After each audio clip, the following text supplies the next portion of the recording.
Muy bien, pues vamos a empezar una serie nueva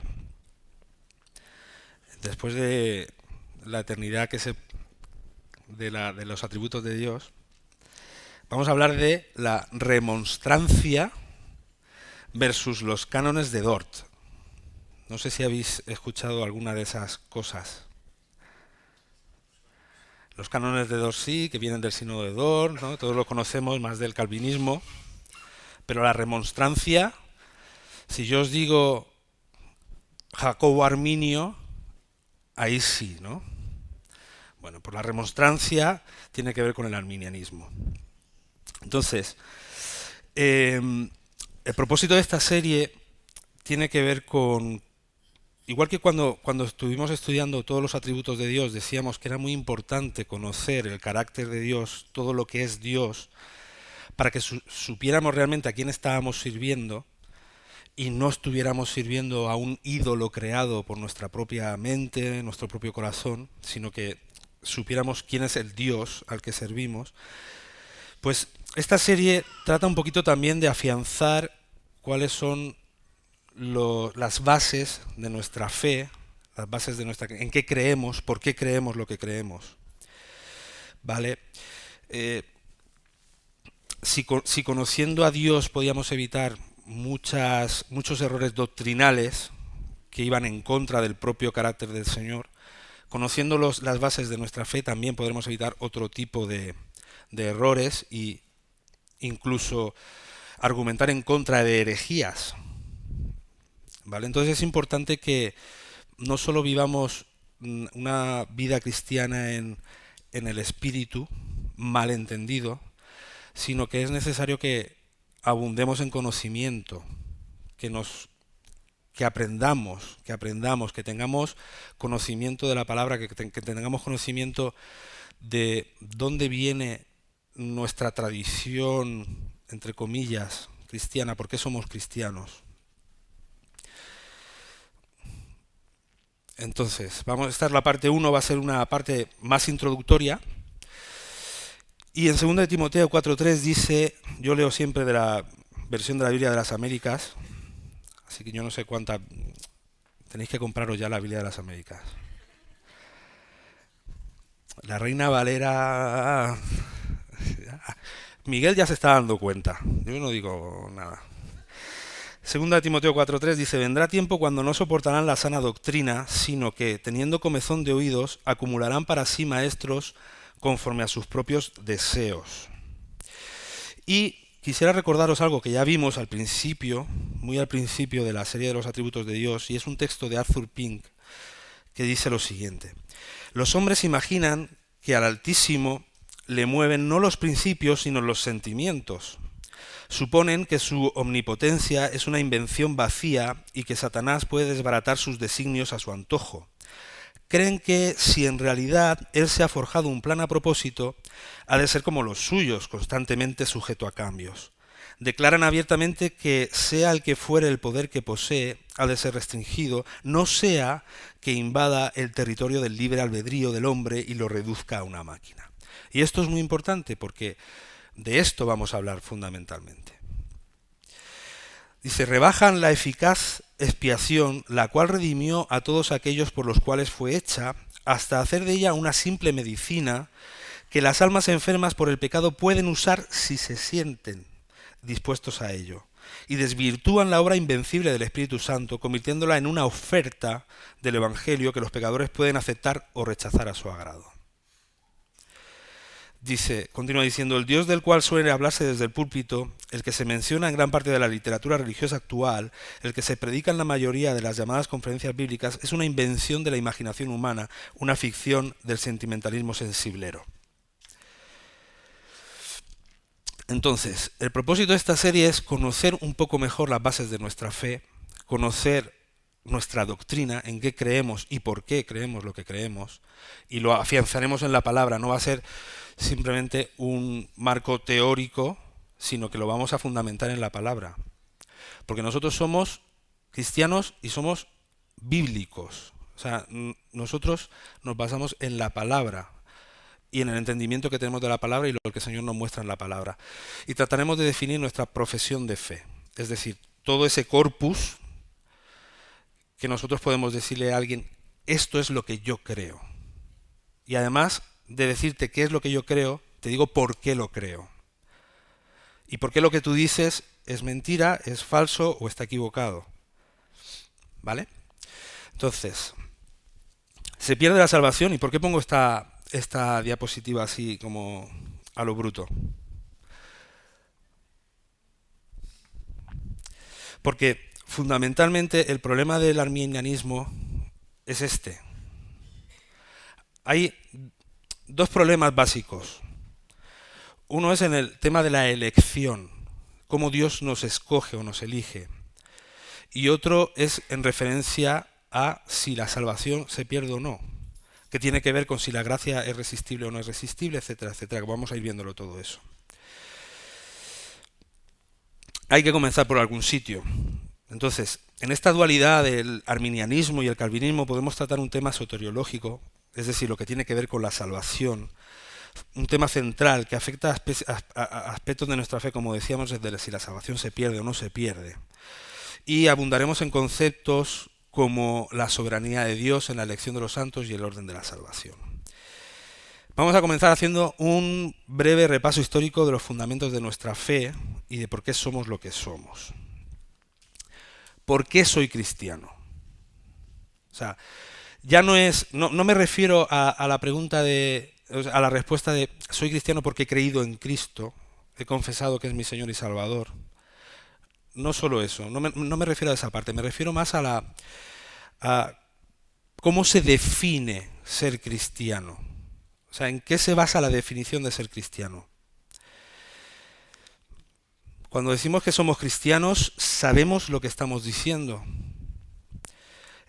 ¿Es solo que somos seguidores de Cristo en el sentido más llano de la expresión?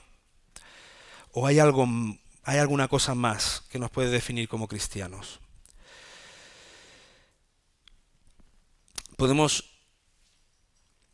Y cuando decimos que somos protestantes, ¿sabemos también lo que estamos diciendo? O si nos atrevemos a decir que somos reformados, ¿sabemos por qué estamos diciendo que somos reformados? ¿Sabemos lo que significan todos esos conceptos, esas etiquetas? Porque es importante. O cuando nos atrevemos a decir que somos calvinistas, y ojo con esto, ¿sabemos a lo que estamos diciendo realmente? Porque a lo mejor el calvinismo no son los 5 puntos de Dort, nada más. A lo mejor hay doctrina calvinista en la que no nos adherimos, a la que no nos adherimos. O sea, por eso es importante no ir por ahí diciendo, soy calvinista. No, espérate. Tú has asumido parte de la doctrina reformada de tradición calvinista en ciertos aspectos de tu vida cristiana, pero no tienes que ser calvinista. ¿Vale? Ese es el propósito de esta serie, que sepamos, que conozcamos mejor lo que somos. Entonces, de todo esto, de lo que en realidad podemos estar convencidos, claramente convencidos de que somos cristianos. Pero ¿por qué podemos decir eso? Entonces, ¿quién conoce los credos ecuménicos? Bueno, son 3. ¿Cuántos habéis oído hablar del credo niceno? ¿Del credo anatasiano o del credo apostólico? Los credos simplemente son profesiones de fe. O sea, los credos significan, no es una oración, el credo es una declaración de cuál es mi fe, en qué creo, el credo. Entonces, en el credo niceno nace, ¿qué tienen en común estos 3 credos? Se les conoce como ecuménicos porque representan la comunión de todo el cristianismo en el sentido más amplio.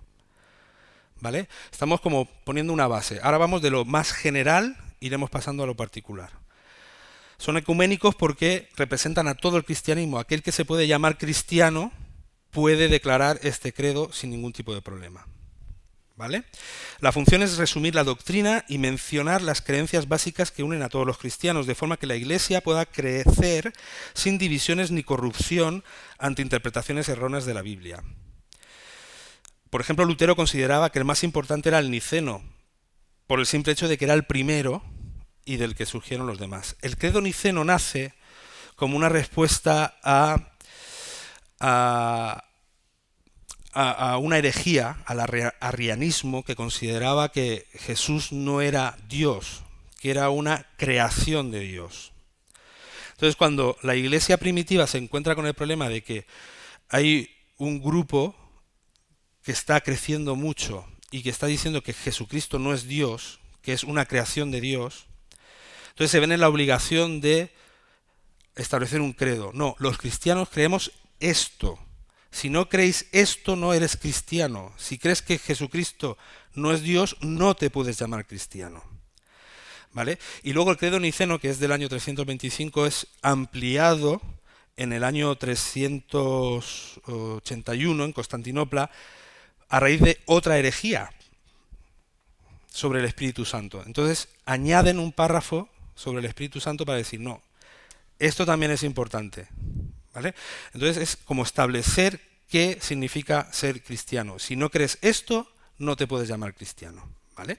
Entonces, si queréis, vamos a leer el credo niceno, que dice así: creo en un Dios Padre Todopoderoso, Creador del cielo y de la tierra y de todas las cosas visibles e invisibles. Y creo en un Señor Jesucristo, Hijo unigénito de Dios, engendrado del Padre antes de todos los siglos, Dios de Dios, luz de luz, verdadero Dios del verdadero Dios, engendrado, no hecho, consubstancial al Padre, porque en todas las cosas fueron hechas, quien por nosotros los hombres y por nuestra salvación descendió del cielo, se encarnó por obra del Espíritu Santo en la Virgen María y fue hecho hombre. Fue también crucificado por nosotros bajo el poder de Poncio Pilato, padeció y fue sepultado. Resucitó al tercer día, según las Escrituras, y subió al cielo. Está sentado a la diestra del Padre y volverá nuevamente en gloria para juzgar a los vivos y a los muertos, cuyo reino no tendrá fin.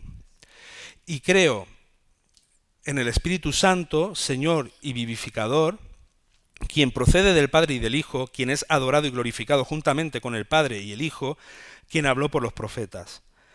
Y creo en una santa iglesia cristiana y apostólica, confieso un bautismo para la remisión de pecados y espero la resurrección de los muertos y la vida en el mundo venidero. Amén.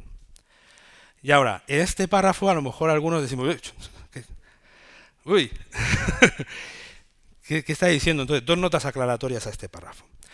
La iglesia católica apostólica no es la iglesia romana de ahora. La iglesia católica simplemente significa que es universal. Estamos hablando del credo que engloba el cristianismo. Cuando habla de católica, simplemente está diciendo universal, no se está refiriendo a la iglesia romana como se entiende hoy, ¿vale? Y apostólica es que está fundamentada en la enseñanza de los apóstoles. Simplemente. Y también es interesante aclarar el tema del bautismo para remisión de pecados. No significa que el bautismo sea el medio por el que son perdonados los pecados. El bautismo es la señal que acompaña al arrepentimiento. ¿Vale? Y esto lo podemos ver en Hechos 2, versículos 37 y 38, que dice, y al oír esto, compungidos de corazón, dijeron a Pedro y a los demás apóstoles, hermanos, ¿qué haremos? Y Pedro les dijo, arrepentidos y sed bautizados. Va junto, arrepentidos y sed bautizados, cada uno de vosotros en el nombre de Jesucristo, para perdón de vuestros pecados. Y recibiréis el don del Espíritu Santo. El bautismo es la señal que acompaña al arrepentimiento. Y es un mandamiento, es algo que tenemos que hacer. No hacerlo significaría, a lo mejor, entre otras cosas, es que nos avergonzamos de haber creído en el Señor. Pero el bautismo simplemente es la señal que acompaña al arrepentimiento. Y en Hechos 22:16 lo vemos más claramente todavía. Dice, y ahora, ¿por qué te detienes? Levántate y bautízate. Y lava tus pecados invocando su nombre. ¿Vale? Son elementos separados. Lava tus pecados invocando su nombre. Y arrepintiéndote, por supuesto, como hemos visto antes. Hemos hablado de por qué somos cristianos, en la base más amplia, en lo general, ¿vale? Porque creemos todas esas cosas que hemos visto en un Dios trino, o sea, los credos ecuménicos eran fundamentalmente trinitarios, o sea, nacieron para combatir la herejía del arrianismo y después además se ampliaron para añadir el Espíritu Santo no como una cosa aparte de Dios, sino como Dios mismo. Si tenéis curiosidad y buscarais el credo anatasiano, veréis que está súper descrito, que lo explica perfectamente la Trinidad, diciendo qué es cada uno de los elementos y por qué.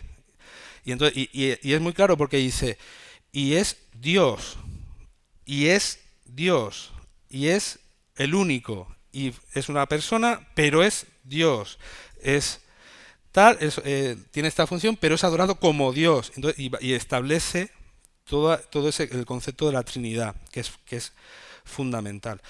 También hemos visto que Jesús fue encarnado en la Virgen María, se hizo hombre, la doble naturaleza, Dios y Dios hombre y Jesús Dios, quiero decir, que murió por nuestros pecados, soteriología, la salvación, que descendió, que eso significa que ascendió a los cielos, que está en la derecha del Padre, que es nuestro intercesor, etcétera, etcétera. Todas esas cosas que nosotros creemos, que murió y resucitó al tercer día, que el Espíritu Santo es Dios y que habla por los profetas y que hace la obra de regeneración en nosotros, todas esas cosas que habla el credo son las que nosotros creemos como cristianos, en general.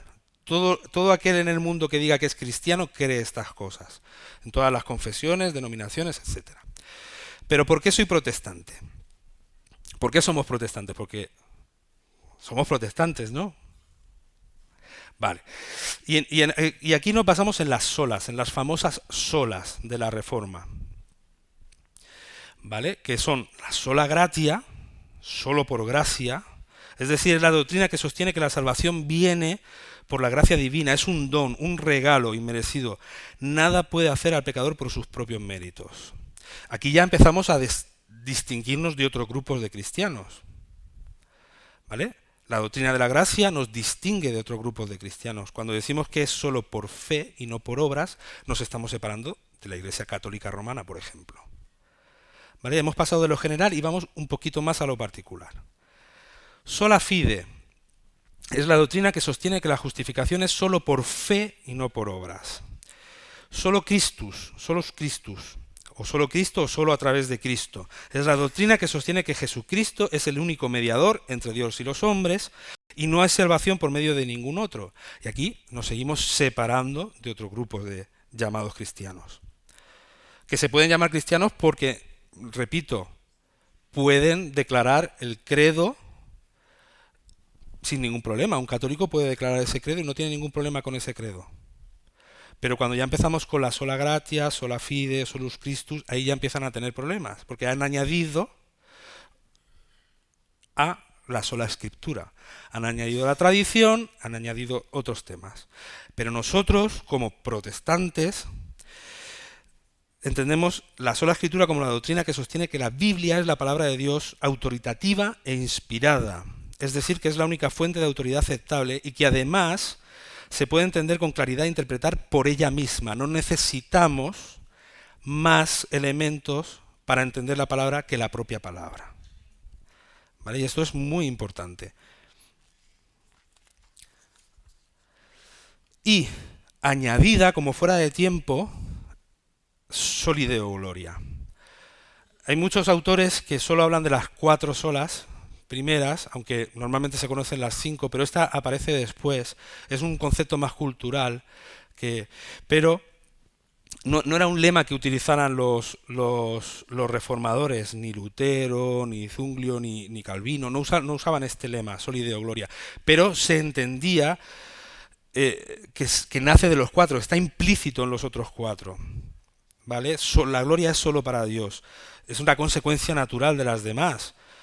Si estamos hablando de solus Christus, la doctrina que sostiene que Jesucristo es el único mediador entre Dios y los hombres y no hay salvación por medio de ningún otro, ¿a quién se le da la gloria? Solo a Dios, no a ningún otro mediador.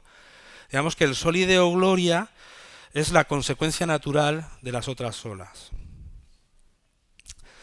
Vamos a seguir avanzando un poquito. Quiero ir rápido porque no quiero que esto sea demasiado aburrido, porque entraremos en materia en las siguientes sesiones ya un poquito más, con un poquito más de peso, ¿vale? Soy reformado y aquí lo formulo como una pregunta. porque somos cristianos, somos protestantes, está claro, o sea, hemos nacido de la Reforma, pero soy reformado en el concepto clásico del término, y esto tiene que ver con las confesiones reformadas. De la Reforma protestante nacieron dos tradiciones. Esto es un poquito de historia. La luterana y la reformada. ¿Por qué no somos luteranos? La principal diferencia entre los luteranos y el resto de reformados es que tenía que ver con la Santa Cena, con la Cena del Señor, con el establecimiento de la Cena del Señor.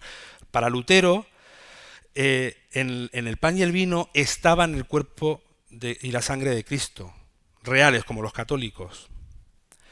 Y él lo creía firmemente y sus seguidores también. Pero esto lo distanció del resto de reformados, para los que en realidad es un símbolo, simplemente era un recordatorio de lo que iba a suceder. Y para nosotros un recordatorio de lo que sucedió.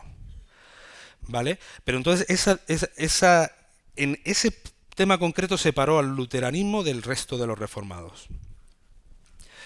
Entonces, ¿somos reformados? Pues depende. Hay muchas confesiones reformadas.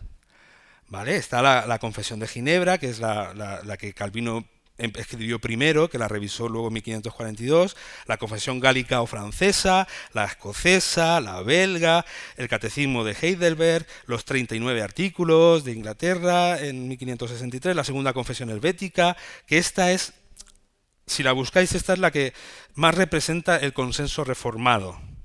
Y luego está la Confesión de Fe de Westminster, que codifica el sistema teológico reformado de forma sistemática. Aquí, es muy interesante, es un texto que os recomiendo que podéis leer, es muy interesante. Está muy bien establecido toda la doctrina, es de una forma sistemática por artículos, y está muy bien. Codifica el sistema reformado de una forma muy sistemática. Y seguramente nosotros nos podemos adherir casi por completo a la Confesión de Fe de Westminster. Pero hay algunos puntos en los que a lo mejor no. Porque estamos de acuerdo en el bautismo de infantes. Pues la Confesión de Fe de Westminster sí. ¿No?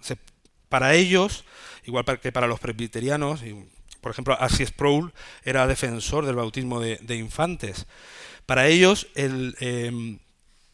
al igual que el Señor cuando estableció la circuncisión como señal de que pertenecías al pueblo de Dios y se circuncidaba a los niños al nacer, pues para ellos es lo mismo. El bautismo es una señal de la regeneración del Espíritu Santo y entonces para ellos el bautismo de niños tiene todo el mismo sentido para añadir a esos al pueblo de Dios. Entonces, para ellos, para gente como Sproul o presbiterianos en general, formar parte del cuerpo de Cristo sería como desde el inicio, lo cual implica ciertas cosas, desde mi punto de vista, contradictorias con la palabra. Pero está en la Confesión de Fe de Westminster. Por eso digo que no podemos decir a boca llena somos tal, porque no comulgamos con todas las cosas del somos tal cosa. ¿Vale? Entonces, en realidad, ¿qué es lo que somos? Somos cristianos que buscamos en la palabra y entendemos ciertos conceptos que podemos articular pues según la tradición reformada o el calvinismo o lo que sea. Pero no conviene que digamos soy calvinista, porque no. Porque no, en algunos aspectos no lo somos, en otros sí y en otros no. ¿Vale? ¿Entendéis lo que quiero decir? Entonces, digamos que lo que hemos estado viendo hasta ahora es que existe una jerarquía en nuestra profesión de fe. Somos católicos en el sentido de que somos cristianos universalmente hablando, somos protestantes porque hemos aceptado las olas de la Reforma, los conceptos básicos de la Reforma, y depende de qué confesión nos adheramos, seremos reformados de un tipo o de otro. Si es que lo somos, que yo no me considero así. Pero sí es cierto que en el lenguaje coloquial podemos decir que de alguna manera seríamos una iglesia reformada. ¿Vale? pero hay algunos aspectos, por ejemplo, algo muy claro, o sea, la Iglesia Reformada es fundamentalmente amilenialista. Nosotros no somos amilenialistas, nosotros pensamos que va a haber un milenio después de la venida en gloria del Señor. No estamos ya viviendo en el milenio que dura 2000 años, es muy... O sea, el milenio que ellos dicen que estamos viviendo ya va por dos. Entonces, nosotros no somos amilenialistas, no somos reformados en ese sentido.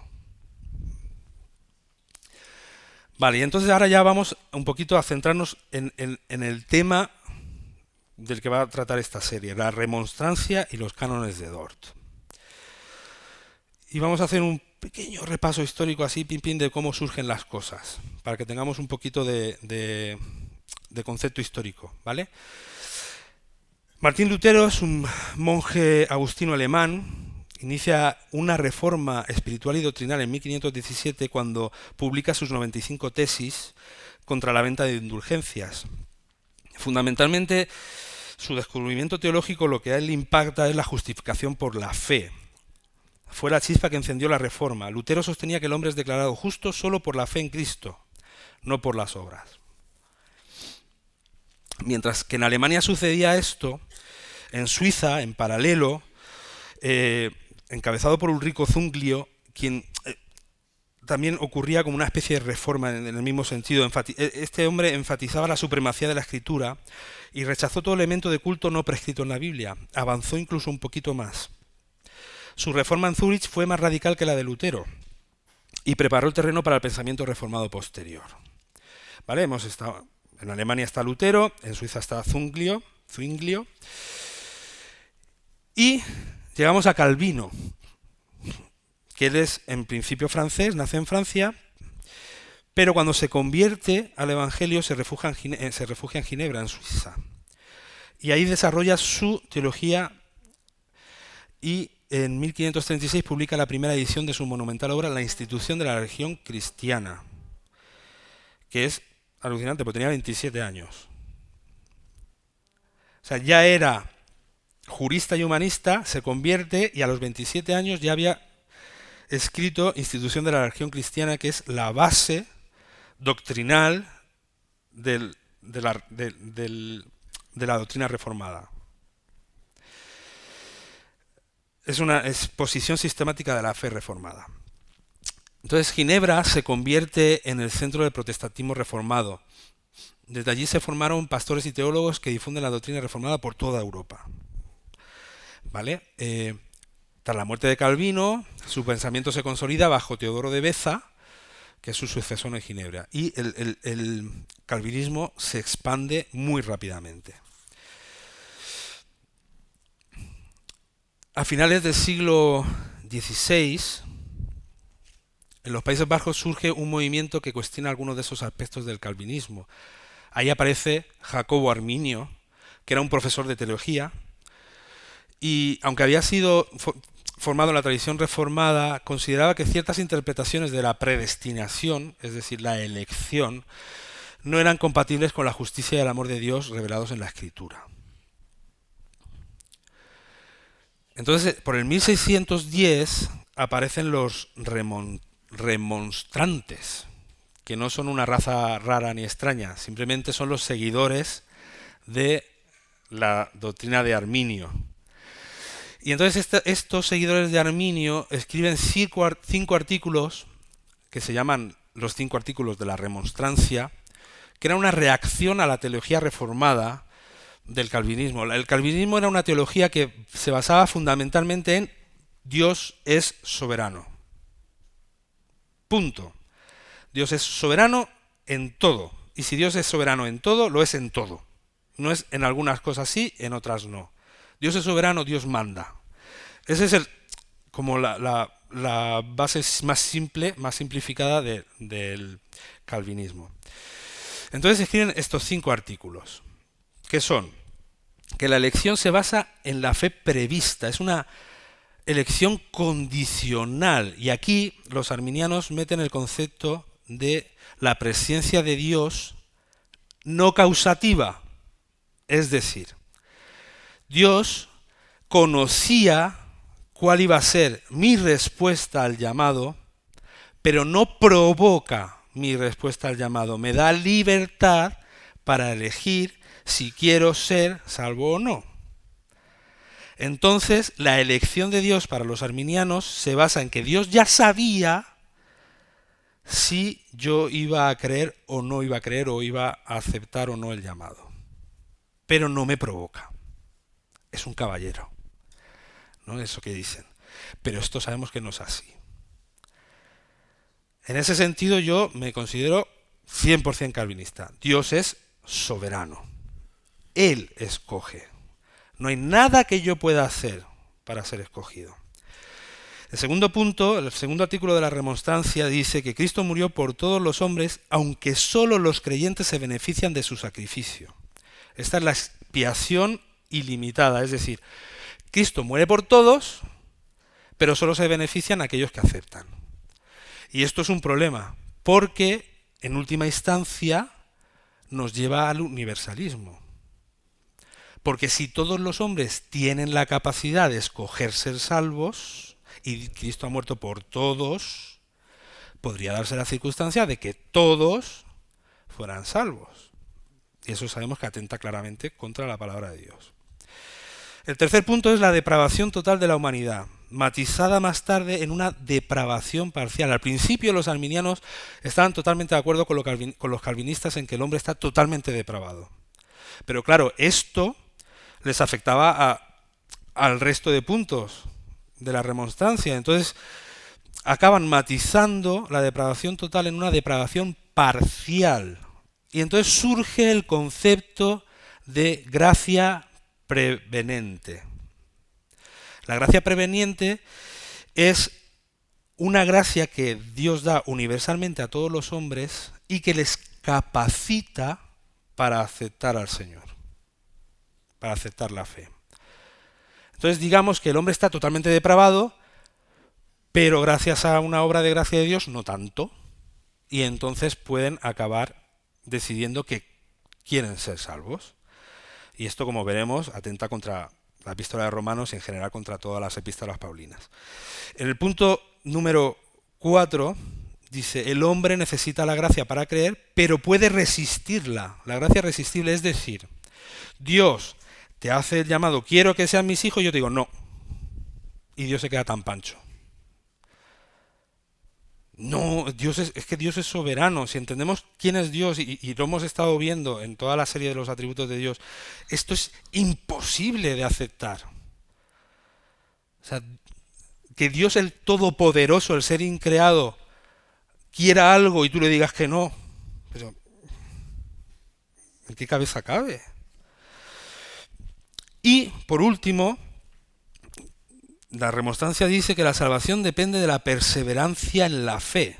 Es una preservación condicional. Es decir, si leéis la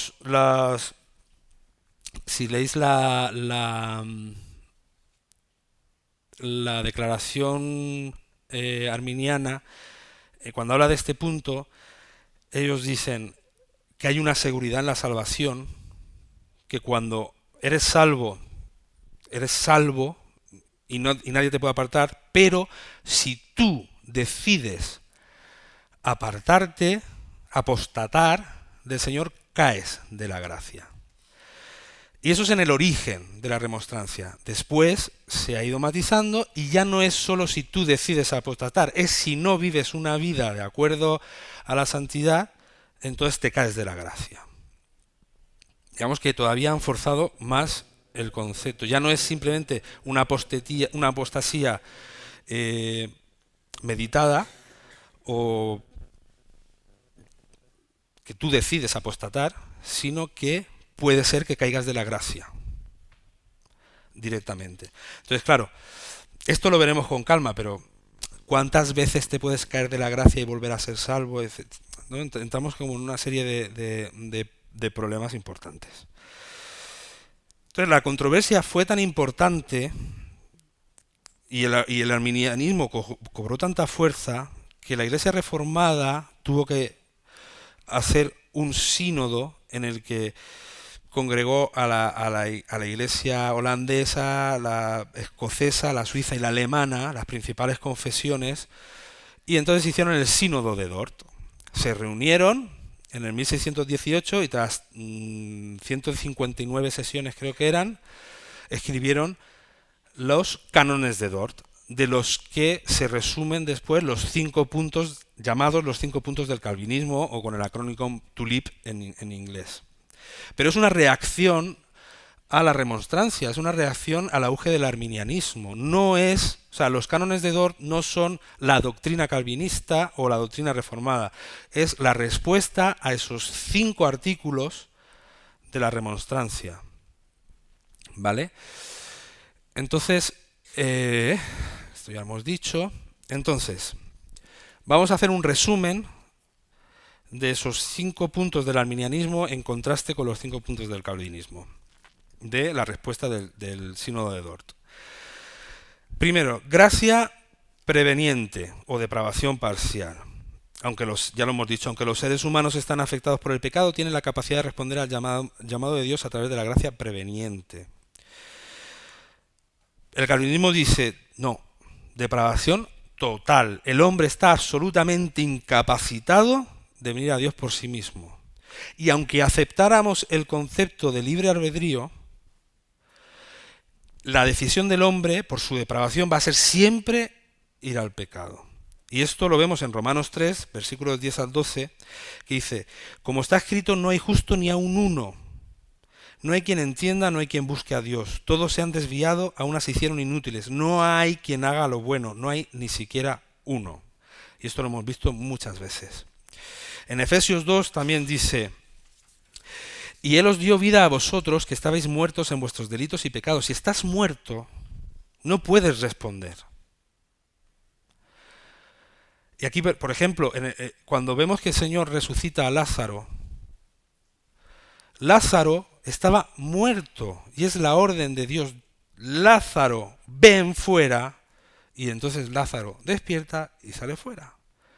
Pero Lázaro no estaba ahí en la tumba diciendo, bueno, no sé, ¿acepto el llamado o no acepto el llamado? ¿Salgo o no salgo? No. Estaba muerto y cuando el Señor lo llama y lo resucita, Lázaro sale en obediencia.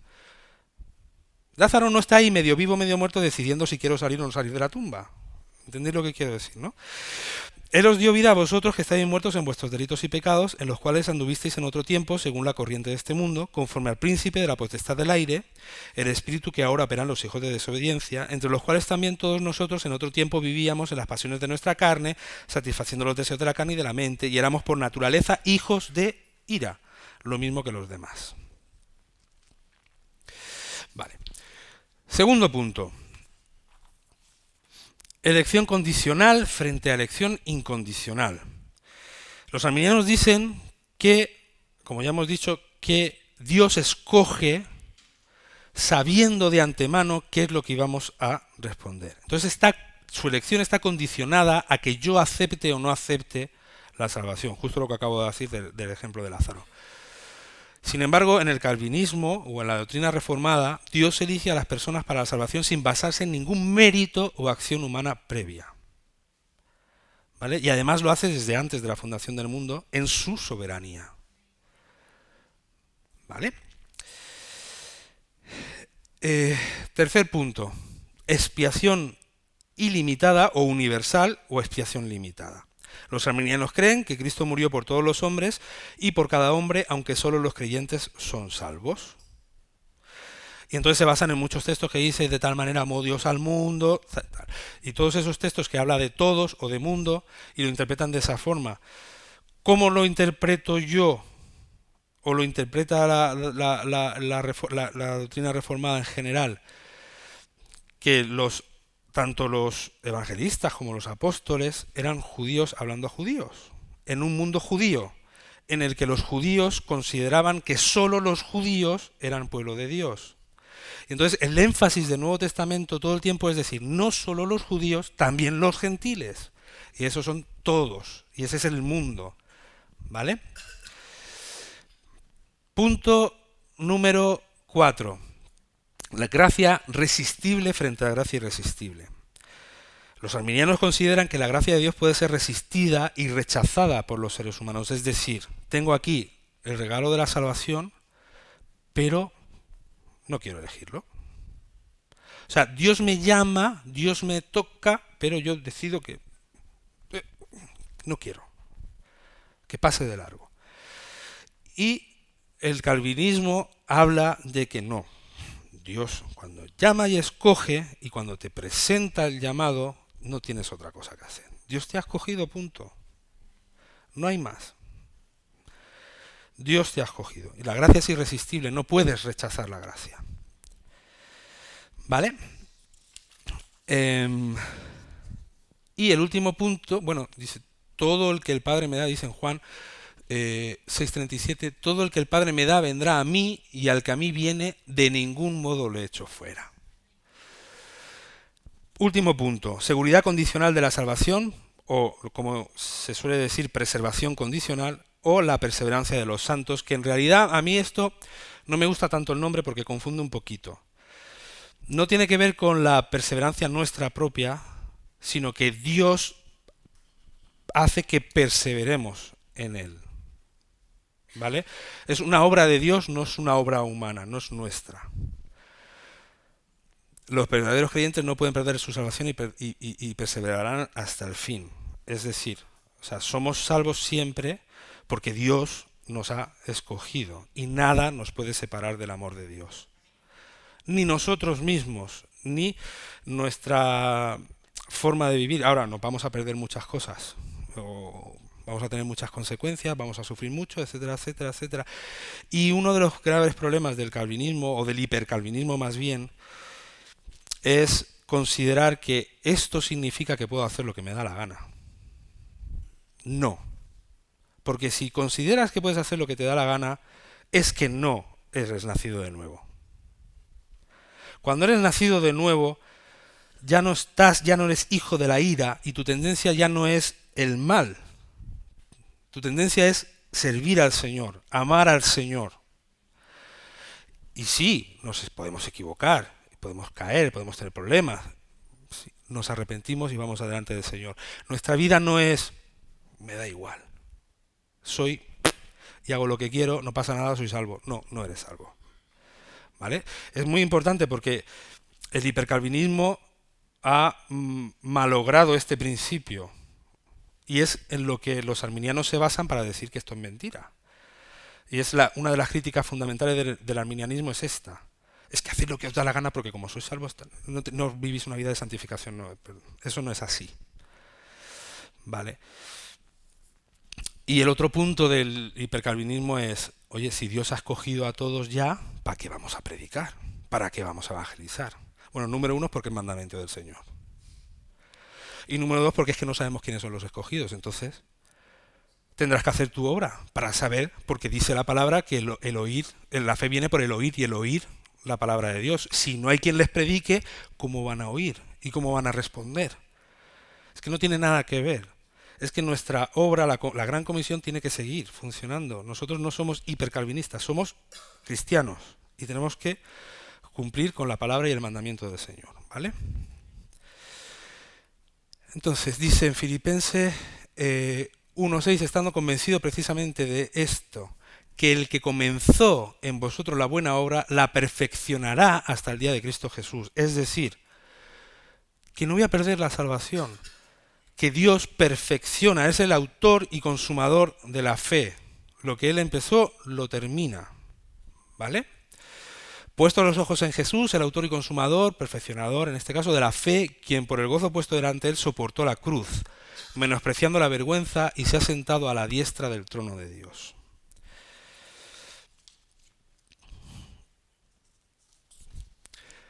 Arminianismo versus calvinismo, y aquí nos centramos un poquito más.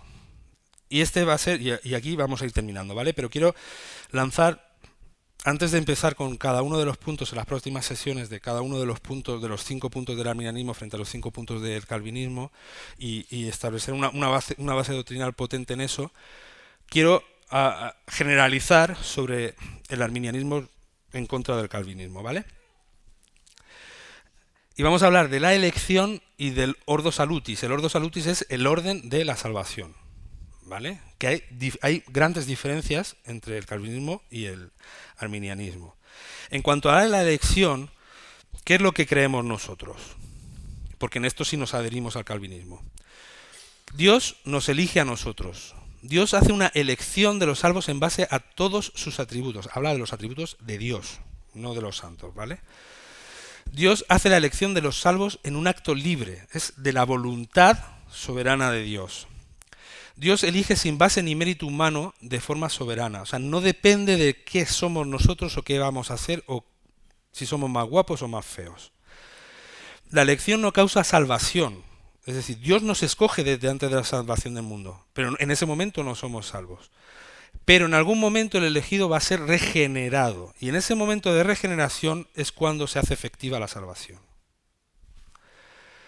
La elección se hace antes de la fundación del mundo. Esto es lo que creemos nosotros. El arminianismo dice, Dios nos elige a nosotros, igual, pero es una elección por la presciencia no causativa de Dios, es decir, Dios sabía que íbamos a responder positivamente, pero no nos provoca la respuesta. Gracia resistible. La elección es condicional a la respuesta del hombre. El hombre puede rechazar la obra de la cruz. El destino del hombre no está sellado, está abierto a la respuesta del hombre. A ver, el hombre puede rechazar la cruz. De hecho, la humanidad rechaza continuamente la cruz, pero aquí estamos hablando de los escogidos. Es decir, Dios te escoge, pero tú puedes rechazar ser escogido. Eso es lo que están diciendo, ¿vale? El destino del hombre no está sellado, está abierto a la respuesta del hombre. Es decir, depende de cómo yo funcione, voy a acabar siendo salvo o no. Y la elección es condicional porque depende del libre albedrío del hombre, la libertad humana. O sea, la elección es condicional. O sea, si yo quiero, bien, y si no, no quiero. En cuanto al ordo salutis, el ordo salutis, que es el orden de la salvación, dice en Romanos 8:30, y a los que predestinó, a estos también llamó, y a los que llamó, a estos justificó, y a los que justificó, a esos glorificó. Y ahora esto lo vamos a desarrollar. En el calvinismo, la elección es lo primero que ocurre antes de la fundación del mundo, los predestinó como acto soberano de Dios. Después, en el otro gran paquete, tenemos el llamamiento, la regeneración, la conversión y la justificación. Esos puntos 3 y 4 son los que los arminianos invierten, ¿vale? Luego lo veremos. Llamamiento, regeneración, conversión y justificación. Este es un orden lógico. A ver, entendamos que esto no es un orden temporal así, es un orden lógico, que normalmente sucede todo a la vez. Pero es el orden lógico. ¿Entendéis? No es a los 10 segundos ocurre una cosa, ¿vale? No es eso. Este es el orden lógico, pero puede suceder todo al mismo instante. Dios llama al hombre y lo hace nacer de nuevo. Esa es la regeneración. Por eso dice, es necesario que nazcáis de nuevo. Esta es la regeneración. Porque estáis muertos en vuestros delitos de pecado. Necesitáis nacer de nuevo. Para que pueda responder al llamado. La gracia irresistible. El hombre no puede responder positivamente al llamado si no hay una regeneración del Espíritu Santo previamente. El individuo responde con fe y arrepentimiento. Dios declara al creyente justo en base a la obra de Cristo. ¿Vale? Que no significa que ya seamos santos. Entramos en un proceso de santificación continuo. Pero delante de Dios somos declarados justos por los méritos de Cristo. Y en el último paquete es nuestra vida a partir de... El primero es como la elección, el segundo es el momento de conversión y el tercer paquete es nuestra vida cristiana. ¿Vale? Entonces, a partir de ese momento somos adoptados, es nuestra nueva posición en Cristo, somos santificados en un proceso continuo que dura toda la vida y nuestra esperanza futura es la glorificación, que es la consumación final de la salvación en la resurrección y la vida eterna. O la transformación cuando el Señor venga por nosotros, los que estemos vivos, ¿vale? Esto es lo que nosotros creemos. El arminianismo tiene diferencias. En el paquete de la elección aparecen, veis, dos conceptos. No solo es una elección soberana de parte de Dios. Los arminianos consideran que es necesaria la gracia preveniente, que es la que te capacita para aceptar la elección del Señor. No para aceptar la elección del Señor, sino para hacer efectiva la elección del Señor, que es condicional. El segundo paquete, que habla del momento de la salvación, ¿ves? Ellos invierten la conversión y la regeneración. Para ellos, primero el Señor te llama a través de la predicación del Evangelio. Entonces, como tú estás capacitado, gracias a la gracia preveniente, para aceptar, entonces tú aceptas la salvación y después eres regenerado. ¿Qué hemos dicho antes? Nosotros pensamos que no. Necesitamos ser regenerados previamente, nacer de nuevo para poder aceptar la salvación. ¿Vale? Esto es una diferencia sustancial. Entonces, y después, cuando ya han sido regenerados, son justificados y esto ya es como nosotros. Pero con la diferencia de que en el último paquete de nuestra vida empezamos igual, tenemos la misma posición, adoptados como hijos, tenemos en un proceso continuo de santificación que dura la vida, pero aparece la perseverancia en la fe, que es necesaria para la salvación final. Es decir, que si no perseveras en la fe, puedes caer de la gracia. Y esa es la otra gran diferencia. Y después ya viene la consumación final de la salvación, la resurrección y vida eterna, que es como nosotros. Entonces, la gran diferencia entre el arminianismo y los calvinistas está precisamente en la elección y en el orden de salvación. Y son esos conceptos que eliminan de un plumazo o reafirman la soberanía de Dios. Si os dais cuenta, en el Ordo Salutis de los calvinistas, en el orden de salvación de los calvinistas, la soberanía de Dios está implícita todo el tiempo. No depende del hombre. Sin embargo, en los arminianos sí aparece el hombre, está condicionado. Dios está todo el tiempo condicionado, tanto en la elección como en la salvación por el hombre. Para mí eso es antibíblico. Y eso es lo que en todas estas series vamos a tratar de explicar y afianzar con base bíblica. Dice Juan 6:44, nadie puede venir a mí si no lo trae, arrastra el Padre que me envió y lo resucitaré en el día final. ¿Por qué pongo esto? Porque los arminianos cogen el texto de Juan 12:32 que dice, y yo si soy levantado de la tierra atraeré a todos a mí mismo, para decir que el hombre puede elegir seguir al Señor porque somos atraídos por el Señor.